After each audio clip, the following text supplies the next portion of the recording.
ভিডিওটা দেখেন গাছ কাটা করাত কিভাবে তৈরি করা হয় সেটা হয়তো আমরা জানি না, তাই জন্য কিন্তু ভিডিওটা তুলে ধরছি। মানে কতটা হার্ড থাকে আর কতটা রিস্কজনক থাকে। মানে এই যে ভাইগুলো কাজ করতে আছে, অনেকটা কিন্তু রিস্কের কাজ এটা, মানে খুবই সহজের কাজ না। এই যে গাছ কাটা করা মানে তৈরি করা হওয়ার পরে মানে কি করে সেল করা হয়, মানে যে কোনো দেশে দেখেন কাঠ দিয়ে কিন্তু গাছ কাটা করারটা কিন্তু আটকিয়ে দিছে। মানে অদ্ভুত একটা বিষয়। মানে এই গাছ কাটা করার কিন্তু মানে একবারে সোজা না।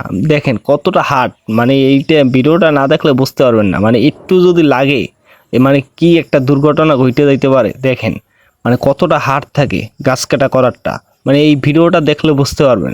আপনি দেখতে থাকেন, মানে ওই রশিদে কাটার পরে গুণাটা, তারপর দেখেন কতটা হার্ড থাকে। মানে এটা স্পিরিটটা দেখেন, ওই যদি কোনো একটু লাগে, যদি হাত পায়ে লাগে ভাই একবারে ভাই মানে সেকেন্ডের মাথায় কিন্তু হাত পাও কাইটে যাইতে পারে। মানে এতটা পরিমাণে এই গাছ কাটা করারটা মানে হার্ড থাকে, মানে বলার বাইরে। ভিডিওটা শেয়ার করে দেবেন।